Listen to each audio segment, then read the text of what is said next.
dia, galera, estamos aqui no Japão e eu tava bem boiando assim, mas graças ao Dino do outro lado da câmera, não sei se quer virar a câmera, mas a gente mostra pra você. Aí, vai rolar vlog, tamo aqui. E aí, mano, tamo junto, bora. Então vai dar pra desenrolar conteúdo aqui também. E a gente teve um tempo muito maneiro aqui. A gente vai falar mais ao longo do dia porque a gente precisa ir. Mas nesse vídeo de hoje, contar um pouquinho das aventuras aqui, o que a gente tá vendo Deus fazer. E também falar um pouquinho sobre a história, né, da igreja no Japão e a necessidade de missionários nesse lugar.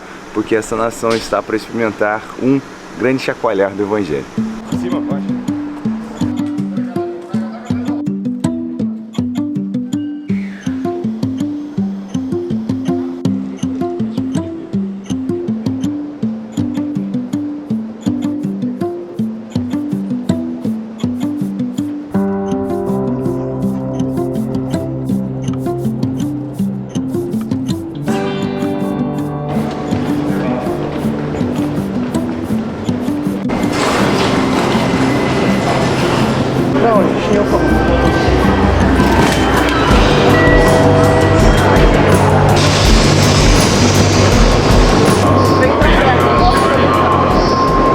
Então, gente, eu tô no Japão nesse momento, não expliquei ainda o que aconteceu, né, como chegamos aqui, mas basicamente, alguns meses atrás, um amigo meu muito maneiro me mandou uma mensagem, né, falando desses amigos em comuns que iam ter essa conferência no fim do ano no Japão, que ele não ia poder ir, porque a filhinha dele, né, ia estar nascendo.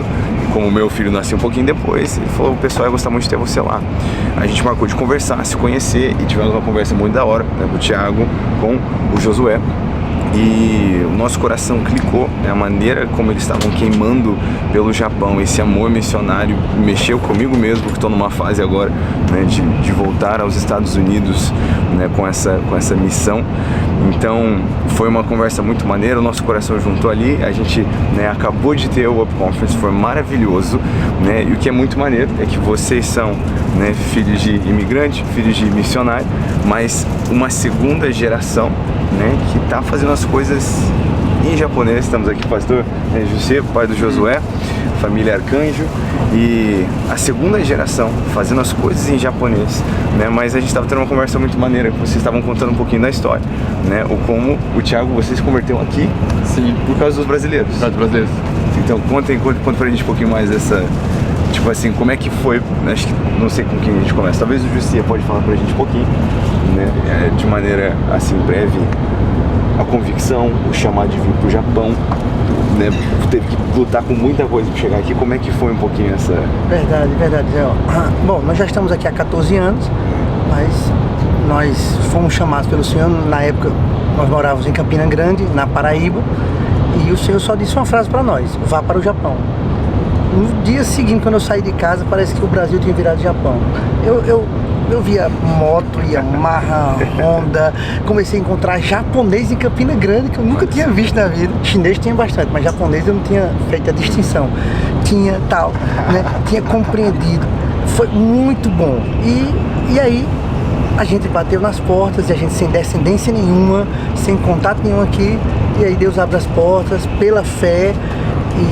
Eu escutei, né, essa história um pouco 1936, mais a fundo, né? Nossa. É assim, cara, é uma história de milagre atrás de milagre, aquelas coisas que você olha e tipo, Deus existe, não tem outra, né, explicação. O tio-avô de Joanice veio aqui no Japão em 1936, e eu cheguei a conhecer a viúva dele, e através da viúva dele me apresentou um japonês que me favoreceu o visto para aqui pro Japão. Muito bom.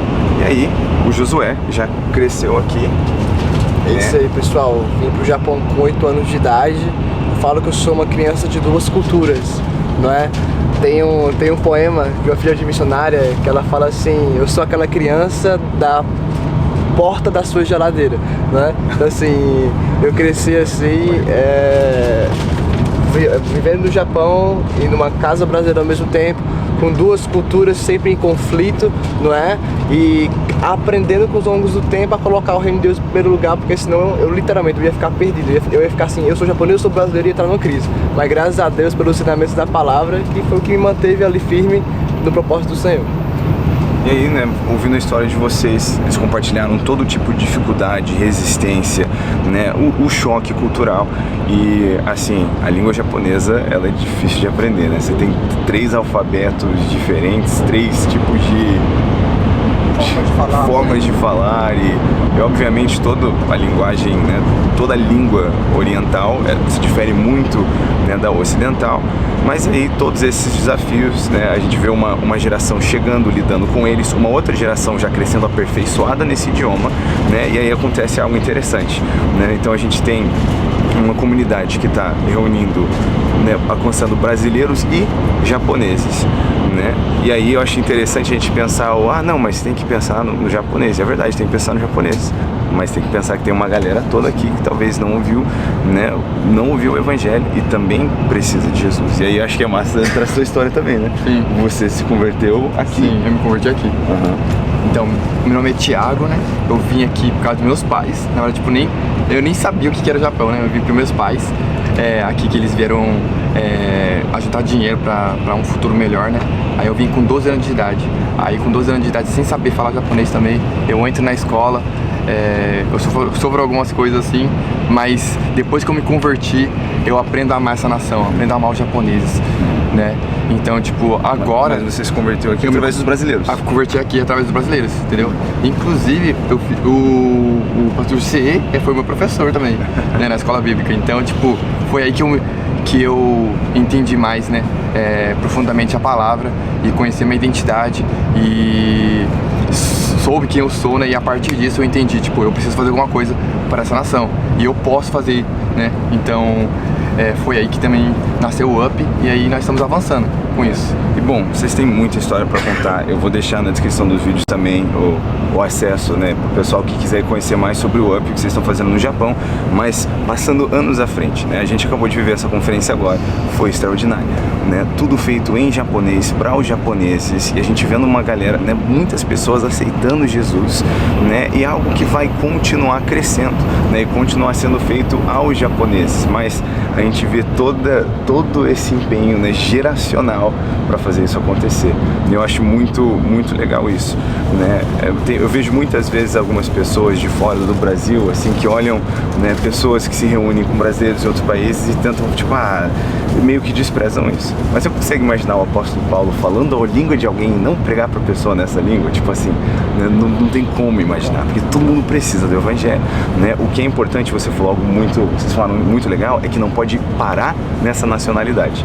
Então, né, a gente não pode limitar, né, o que Deus vai fazer, né, e não pode deixar de alcançar os nativos. Então, mas o melhor jeito de funcionar, tipo, o jeito que isso acontece da maneira mais eficiente é como a gente está vendo aqui, né? É agora vindo uma outra geração ainda, né, de filhos que foram gerados aqui, japoneses, às vezes alcançados por japoneses, mas isso tudo volta para um sim de alguém que estava disposto a apanhar, né? Então, assim, cara, que lindo ver, né? A maioria das vezes a gente chega num ambiente onde a coisa já está rolando e a gente nem sempre entende o trabalho que foi preparar aquela terra, né, para que a gente está vivendo, mesmo para a galera que está no Brasil. Cara, a gente está pegando carona com 200 anos de esforço de muita gente que derramou sangue e suor para a gente pregar o evangelho, né, da maneira que a gente prega hoje, né? Então, eu queria aproveitar que a gente está no trem, conversar isso um pouquinho, né, e deixar, assim, aquele encorajamento. Eu sei que muitos de vocês, né, que assistem aqui o canal são brasileiros que estão morando em países estrangeiros e muitas vezes é difícil, né, muitas culturas não recebem bem, né, o estrangeiro e tem todas essas dificuldades, mas o que a gente vê é que com esse esforço, dedicação e obediência, né, ao longo do tempo a coisa, né, vai crescendo. É gostoso o livro de Atos, você vai ver, né, os irmãos de nacionalidades diferentes sempre trabalhando junto, inclusive para alcançar novas nacionalidades, né? Nossa, você viu uma família que envolve muitas nações. Então, né, a gente precisa ter essa diligência. E eu pessoalmente fui muito encorajado por vocês nesses dias, né, especialmente nessa mudança para os Estados Unidos, esse coração, né, de assim, de alcançar os nativos, fazer tudo o que a gente pode, né? Eu fui muito motivado por vocês e eu fiquei muito feliz, cara, de ver o avivamento que foi essa conferência, né? De ver os japoneses recebendo o Senhor Jesus, de ver gente recebendo o Espírito Santo, né? De ver o calor que foi aquele ambiente onde o Evangelho estava sendo pregado, e isso, né, foi irado. Eu tô já empolgado pro ano que vem, né? Já empolgado para o que Deus vai continuar fazendo nessa nação através de vocês.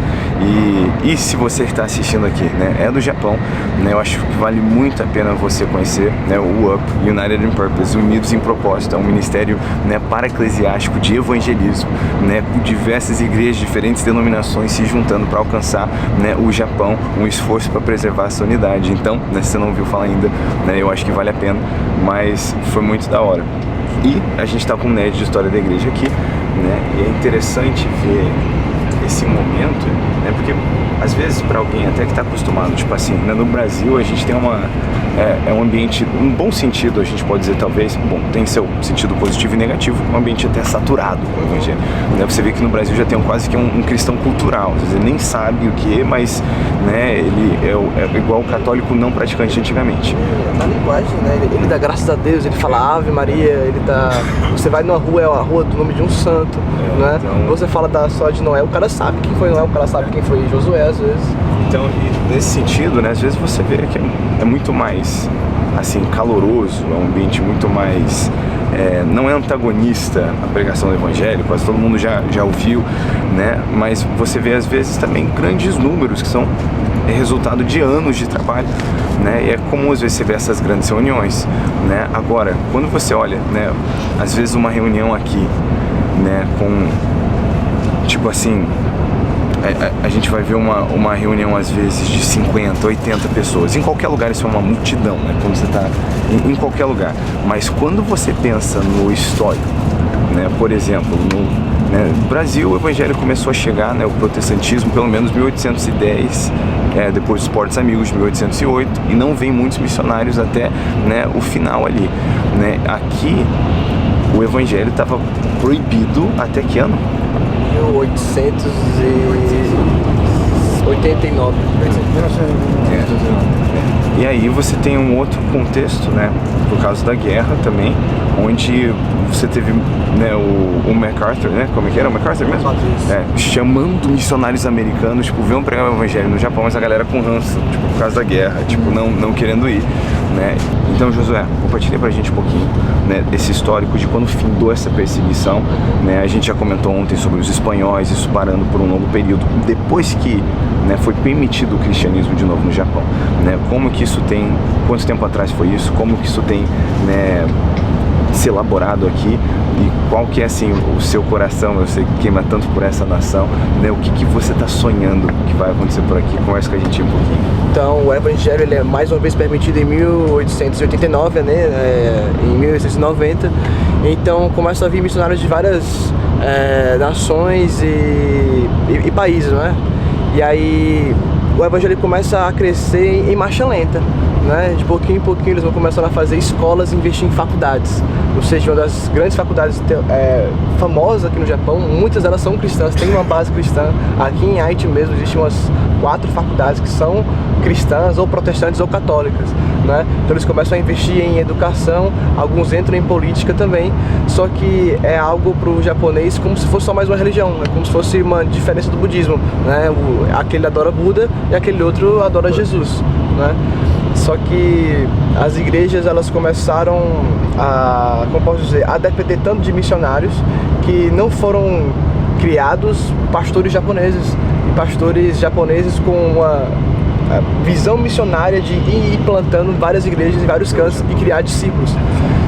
E é o que acontece hoje. A média de... Querendo ou não, você tem, né, uma raiz, me corrija se eu estiver errado, onde a religião aqui ela é muito antropocentrista de certa forma, né? Você falou de tanta gente que é tipo shintoísta, mas não acredita, né, de verdade. Muitas vezes esse é o legado cultural, né, de ter meio que o mesmo serviço, não sei se faz sentido isso, de se o pessoal às vezes olha para o cristianismo dessa maneira também, para a igreja, disso cumpre um papel para mim, pro meu desenvolvimento.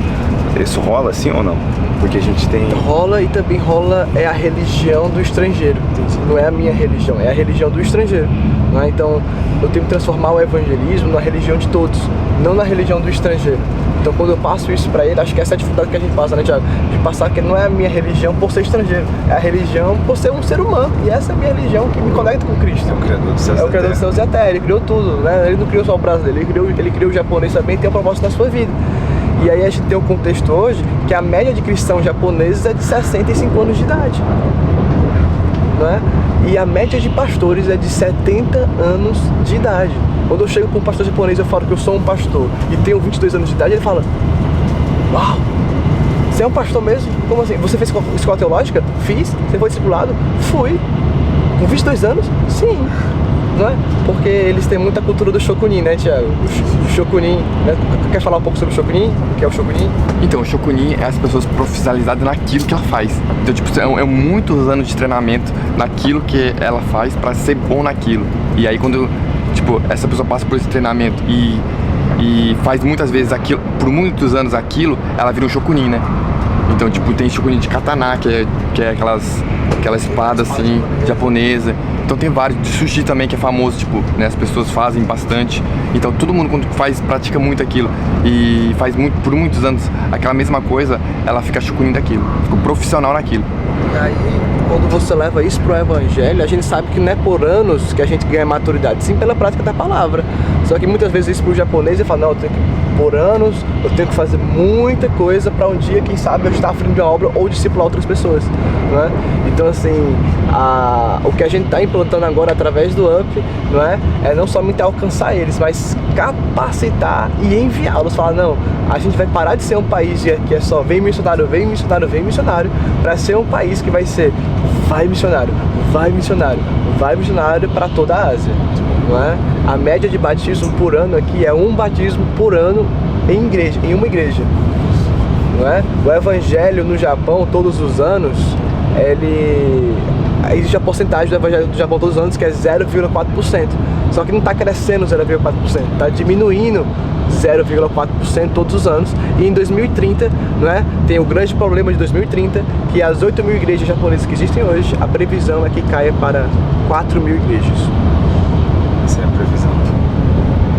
Não sei, pelo que eu vi esses dias, eu não sei se eu acredito. Bom, então, né, é muito diferente, né? É um ambiente onde, cara, conversando com os japoneses aqui, né, existe uma distância cultural de Cristo, né? É algo doido, né? Mas, cara, se você talvez aí tá assistindo, né, tem um coração missionário pro Japão, né, saiba que Deus está fazendo algo nessa terra, tem uma galera queimando, né? Não só que a gente viu aí na galera do UP, estivemos com outros pastores japoneses, foi muito legal ver o pastor Yoshida, que ele é o diretor da Jokun aqui, cara, ele pregando, né? Deus deu para ele essa visão de vai ter uma grande colheita nessa nação, né? E a gente vê até o coração dele, na maneira que ele recebe os missionários brasileiros, é contracultural, o calor que ele tem, né, pelos brasileiros. Ele até pregando lá pro japonês, ele falou: ó, você tá com dificuldade de fazer evangelismo? Olha, brasileiros, levanta a mão aí, ó, leva um brasileiro com você, eles vão te ajudar. E a gente ficou tipo, uou, né? Que legal a abertura, porque é verdade, né? E o Thiago falou algo muito legal também sobre essa unidade, né? Ele falou que ele falou pra todo mundo falar o nome da sua igreja, né? Ele falou: oh, não deu pra entender nada.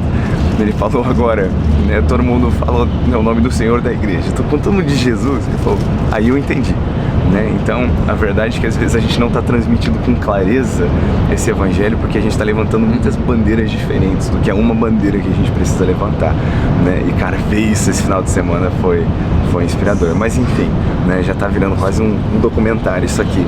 A ideia é o seguinte, né? A gente quer... A ideia do canal é edificar, é encorajar você na fé, né? E talvez você tá aí, talvez você é missionário no Japão, né? Avisa aí se você for, né? Tá se deparando com dificuldade. Eu quero só, né, compartilhar um pouquinho de bom ânimo, né? Está acontecendo algo, talvez você é missionário em outra nação, talvez você tenha, né, um coração está se preparando para ser missionário, né? E a verdade é que a gente vai ver esse mundo virar de cabeça para baixo, como a gente tem vindo, isso vai só crescer, as pessoas vão continuar escutando o evangelho do hino, então, bom ânimo e vamos. E que machou? Deus é bom. Jesus wa ikiteiru. Esse aí, o que é? Ó, ele tá muito bom no japonês. Jesus wa ikiteiru. Que Jesus está vivo, Cristo vive. Foi. Bora, aí que machou.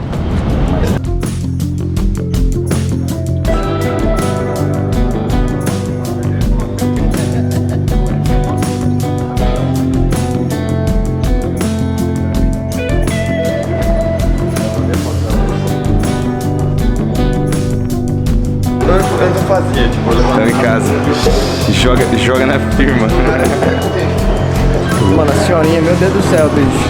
Ela tinha menos dente do que dente, tá ligado? Meu Deus, ela ajudou a gente carregando lá. Nossa, eu tô indo errado, cara. Eu já assinei pra vocês, é pra cá.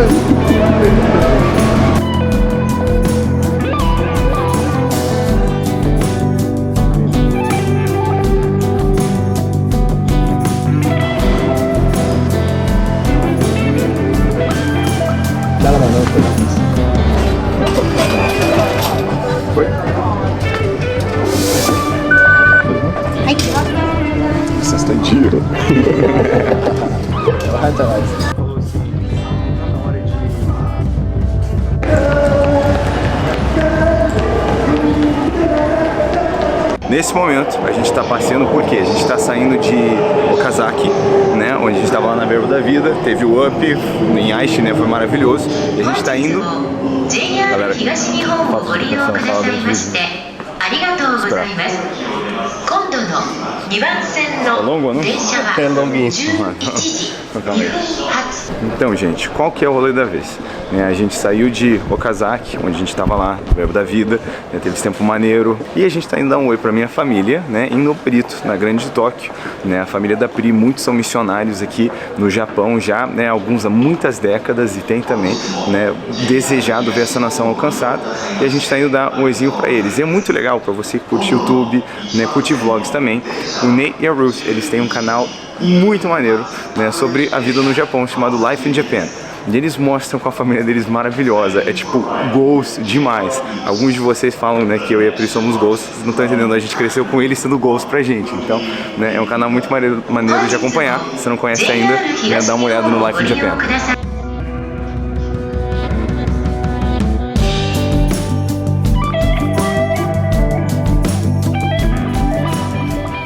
Gente, em 2015 eu vim pra cá com a galera da Paz também. Foi a minha primeira experiência no Japão. A gente veio servir um acampamento com japoneses, era um grupo bem pequeno e na verdade a gente veio pra servir, tipo assim, na manutenção mesmo, pra lavar louça, limpar o chão e também, obviamente, pra pregar, né? Fizemos outreaches e tal, mas ali no acampamento a gente tava servindo. Junto com isso a gente fez várias coisas. A gente foi na casa de um senhorzinho que o ar-condicionado dele tinha quebrado. A gente foi consertar. Eu aprendi na hora, né? Eu andei muito por aqui. E tá sendo tipo, nostálgico, sei lá. Ainda lembro o caminho. É massa voltar em lugares que você foi, tipo, adolescente. Que eu lembro quando eu tava aqui, eu tava, tipo, mó apaixonadão pela Pri, né? E eu tava pensando assim, ah, meu Deus, será que vai dar certo e tal? E pensar que hoje a gente tá esperando o terceiro neném. É gostoso voltar. Eu lembro que na época de adolescente, então eu tava andando aqui, né, por aqui com meu foninho, assim, tipo, mó apaixonado, assim, será que vai? Então, bom ânimo você que tá na sua fase adolescente, do foninho, das músicas de amor aí. Joshua who conquered Caleb. And I was like, yeah, this is awesome. Bom demais ver a família, além de família, né, que já é bom ver, quando a família tá trabalhando junto, né, no Senhor é melhor ainda, um privilégio. Agora, voltar pra Okazaki e pegar o trem pra voltar. Amanhã já volto pra casa, pra Priscila e pras crianças, graças a Deus, trazendo vários presentinhos do Japão, mas missão cumprida, lugar certo, hora certa, é isso aí. É bom demais fazer parte da Igreja de Jesus e é nóis. E que macho! Nós temos agora mais ou menos 45 segundos para formar uma pregação. pregação e que vai começar o pastor Israel. Pastor, o senhor tem um óculos, um anel e um relógio para pregação. Um óculos e um anel e um relógio. Esses são os objetos? Bom, nós precisamos ter a nossa ótica transformada para enxergar o mundo através da verdade. E a Bíblia é a verdade, a palavra de Deus é a verdade. Isso vai mudar a nossa ótica. E compreender essa ótica nos leva para um lugar de compromisso. A gente precisa, né, entender que é uma coisa séria. Como se casar é um grande, né, contrato, a gente, né, mais que um contrato, é uma aliança. Nós estamos numa aliança com Deus. Qual que era o terceiro item? Um óculos, um anel e um relógio. Então, entendendo isso e tendo esse compromisso feito, você tem que entender que não pode desperdiçar tempo, porque a gente está numa missão importante, né? Jesus falou e disse, Mateus 28:16, ide, né, e fazer discípulos até os confins da terra. 24:14, né, ele diz, pregar o evangelho a todos os povos e então virá o fim. Então a gente tem tempo para muita coisa, mas não tem tempo para desperdiçar. Então ajusta a sua perspectiva com o reino de Deus, entenda que isso exige de nós uma vida de compromisso nessa aliança e não jogue tempo fora. Perfeito, não chegamos ainda. Boné, Vai lá, um boné, um casaco. boné, cadastro, mochila. O Senhor está acima de todas as coisas. Ele está acima de mim. Ele é a minha cabeça, a minha cobertura. E sim, o Evangelho são as alpargatas da minha vida, e são amarradas com elos de amor, o cadastro do amor. E eu carrego uma mochila de testemunho, de fé e de amor para salvar você. Aqui, não? Ah, tá. É isso aí. Jesus te ama e eu também. Vamos chegar na nossa última estação em uns 30 segundos. Eu quero que com 5 palavras descreva como foi essa viagem no Japão. 5 palavras? Jesus wa ikiteru. Ikemashou. Não, foi encorajador, em primeiro lugar pra mim, né, de ver missionários queimando. Foi nostálgico por causa da viagem de 2015, ver o que eu tava sonhando com a vida, que a vida tornou. Deixa eu ver, foi maneiro, já foram 3, né? Foi sugoi. não sei. 5 palavras. As primeiras estão valendo. Foi gostoso? Não, foi. Isso foi gostoso. Boa culinária. Boa culinária. Não, foi gostoso. Essa pode ter sido uma dessas, com certeza. Em último lugar, foi curioso. Eu aprendi muito sobre a história da igreja do Japão, sobre a história do Japão. A gente desce aqui, né? Desce aqui. Então, gente, a nossa aventura continua, mas o vlog fica por aqui, porque essa é a estação do Matheus e ele precisa ir para Tóquio. Mas, né, muito bom compartilhar um pouquinho do que aconteceu aqui com vocês, graças ao Matheus, porque eu não trouxe câmera, não trouxe nada, né? Então ele salvou aí, deixa o seu obrigado por Dino. Se você gosta de filme aí, que dá uma olhada, né, no canal dele também, que o cara é sinistro. E é isso aí. A gente se vê na próxima. Valeu, falou!